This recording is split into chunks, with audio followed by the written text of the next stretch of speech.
Breaking news చూస్తున్నాం. ఏపీలో వర్షాలు దంచుకొట్టాయి. ఇవాళ కొంతవరకు వానలు తగ్గుతాయని అంచనా వేస్తున్నారు. కానీ ఎగువ రాష్ట్రాల్లో కురుస్తున్న వానలతో కృష్ణా గోదావరి నదుల్లో ప్రవాహ తీవ్రత పెరుగుతుందంటున్నారు. గోదావరి కృష్ణా నది పరివాహక ప్రాంతాల్లో వరదలు భారీ స్థాయిలో ఉంటాయని అంచనా వేస్తున్నారు.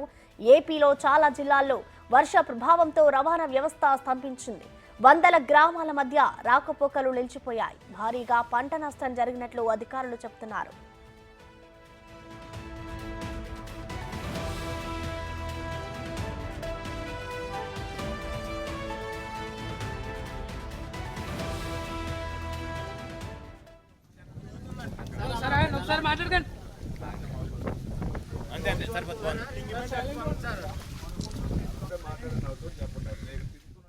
ఏలూరు, తూర్పు గోదావరి, అనకాపల్లి, అల్లూరి సీతారామరాజు, ఎన్టీఆర్ జిల్లాలో భారీ వర్షాలు పడ్డాయి.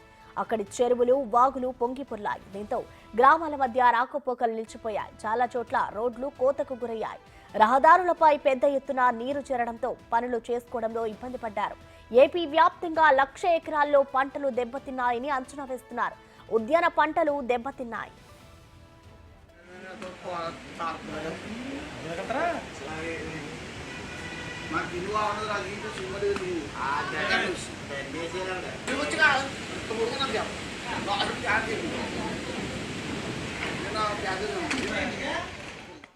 వర్షాలు, వరదల వల్ల ప్రాణ, ఆస్తి నష్టాలు జరిగినట్లు అధికారులు చెబుతున్నారు. తూర్పు గోదావరి జిల్లా కొవ్వూరులో నీటిలో మునిగి యువకుడు చనిపోయాడు. అల్లూరి జిల్లాలో ఒకరు, కృష్ణాలో మరొకరు ఇల్లు కూలడంతో చనిపోయాడు. ఇక అల్లూరి జిల్లాలో మాడుగులలో ఇంటి గోడ కూలి ఓ మహిళ తీవ్రంగా గాయపడింది. హుకుంపేటలో పాఠశాల భవనం పై చెట్టు కూలిపోయింది.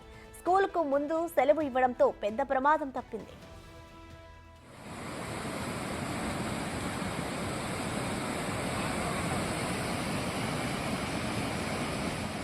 ధవళేశ్వరం దగ్గర వరద పోటెత్తింది. నిన్న సాయంత్రానికి 4.09 లక్షల క్యూసెక్కుల నీటిని దిగువకు విడుదల చేశారు.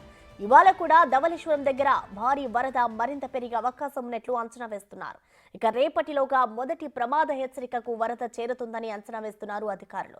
జూరాల, శ్రీశైలం ప్రాజెక్టుల్లో వరద ఉధృతి పెరిగింది. పులిచింతల, ప్రకాశం బ్యారేజీలో నీటి ప్రవాహం కొనసాగుతోంది.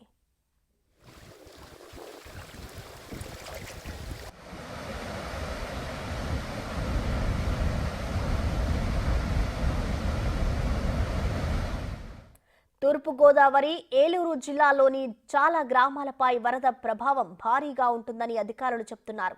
ఈ జిల్లాలోని 25 పశువుల కొట్టాలు నాశనమయ్యాయి. చాలా చోట్ల ఇళ్లు దెబ్బతిన్నాయి. తూర్పు గోదావరి, ఏలూరు జిల్లాల్లో 3 చోట్ల పునరావాస శిబిరాలు ఏర్పాటు చేశారు. దాదాపు 700కు పైగా జనాన్ని పునరావాస కేంద్రాలకు తరలించారు. ఏలూరు జిల్లాలో గండిపోచమ్మ ఆలయం పూర్తిగా నీట మునిగిపోయింది. ఏజెన్సీ ప్రాంతాలకు విద్యుత్ సరఫరా నిలిచింది. బుట్టాయిగూడెం, కొయ్యలగూడెం, టి నరసాపురం, వేలేరుపాడు, కుక్కునూరు మండలాల్లో వాగులు పొంగాయి. పొలాలు నీట మునిగాయి.